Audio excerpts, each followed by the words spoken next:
নমস্কার বন্ধুরা, আমি সুস্মিতা। সামনেই আসতে চলেছে জন্মাষ্টমী উৎসব। আজকে আলোচনার বিষয় হলো গোপালের 10টি প্রিয় ভোগ। কি কি আমরা আজ এই ভিডিওর মাধ্যমে জানব। গোপাল শুধু ঈশ্বর রূপে নয়, ঘরে ঘরে সন্তান স্নেহ পূজিত হন। ভক্তরা মনে করেন গোপাল হলো ঘরের ছেলে। যেমনভাবে নিজের ছেলেকে মানুষ করা হয়, তেমনভাবেই গোপালের যত্ন কোনো খামতি থাকে না। তবে গোপালকে ভোগ নিবেদন ক্ষেত্রে সামান্য কিছু নিয়ম মানতে হয়। দিনের বিভিন্ন সময় বিভিন্ন রকমের ভোগ দেওয়ার রেওয়াজ রয়েছে। সকালে গোপালকে ঘুম থেকে উঠিয়ে সাথে সাথে প্রথম ভোগ নিবেদন করুন। সকালের ভোগে দুধ রাখতে পারেন।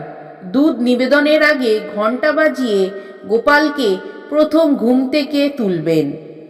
তারপর চামচ দিয়ে দুধ খাওয়াবেন।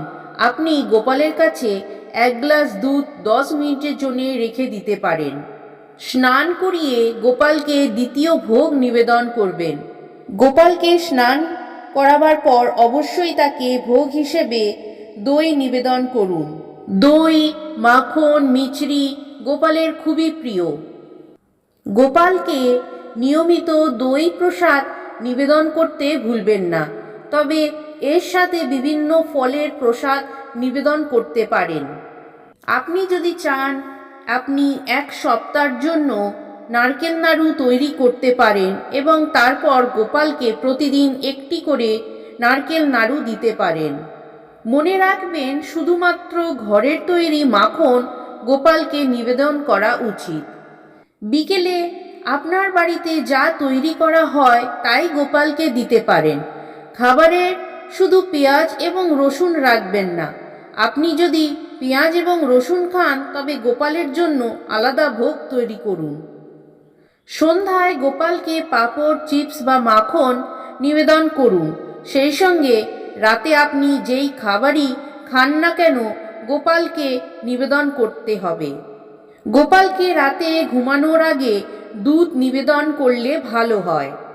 গোপালকে খাবার দেওয়ার জন্য রূপোর থালা ব্যবহার করার দরকার নেই। আপনি চাইলে পেতল বা কাঁসারের বাসনও ব্যবহার করতে পারেন। তবে মনে রাখবেন, গোপালের বাসনগুলি প্রতিদিন পরিষ্কার করা উচিত এবং অন্য কোনো কাজে ব্যবহার করা উচিত নয়। যখনই আপনি গোপালকে খাবার দেবেন, অবশ্যই তাতে তুলসী পাতা দিন। আপনি গোপালকে যে ভোগই অর্পণ করুন না কেন, তা অন্তত 5 মিনিটের জন্য রেখে দেবেন। শাস্ত্রে লেখা আছে, যে কোনো দেবতাকে খাবার নিবেদন করলে তখন ওই সময় ঘণ্টা বাজাতে হয়। শ্রীকৃষ্ণ বা গোপালকে সন্তুষ্ট করতে চান? হিন্দু পুরাণ অনুযায়ী কৃষ্ণ ছিলেন ভোজন বিলাসী। প্রতিদিন যশোদা মাকে 8 রকমের পদ করে খাওয়াতে হতো শ্রীকৃষ্ণকে।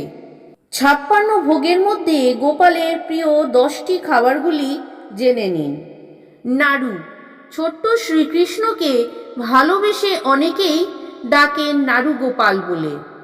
তাই তার প্রিয় খাদ্য তালিকায় অবশ্যই প্রসাদ হিসেবে স্থান করে নেবে নাড়ু। বিভিন্ন জিনিস দিয়ে নাড়ু বানানো গেলেও নারকেলের নাড়ু সবথেকে বেশি প্রিয়। তালের বড়া। শ্রীকৃষ্ণ যখন জন্মগ্রহণ করেছিলেন তখন ছিল তাল পাকার সময়। বর্তমানে গ্রাম অঞ্চল দিকে ভাদ্র মাস এলেই গৃহস্থের ঘরে তালের বড়া বানানোর রেওয়াজ রয়েছে।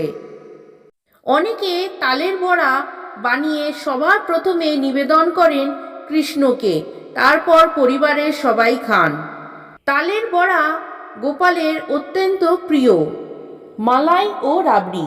গোপালের প্রিয় খাদ্য তালিকার মধ্যে রয়েছে মালাই এবং রাবড়ি।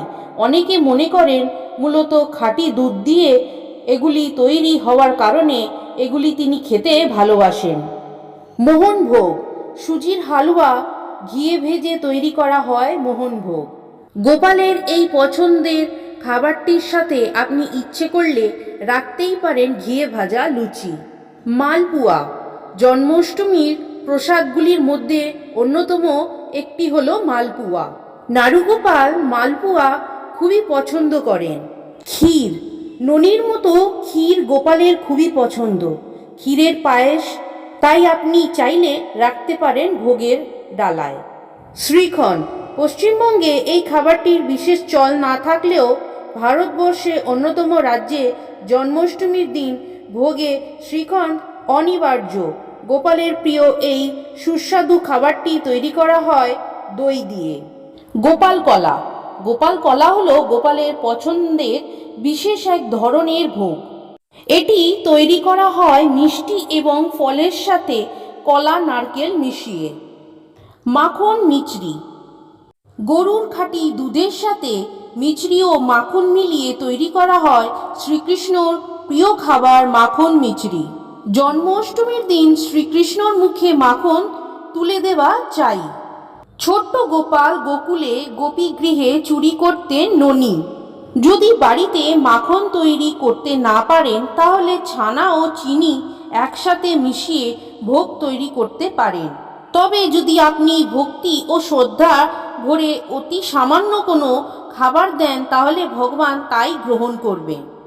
তাই গোপালের ভোগে আয়োজন করুন নিজের সামর্থ্য অনুসারে, কিন্তু তাতে যেন নিষ্ঠার কোনো খামতি না থাকে।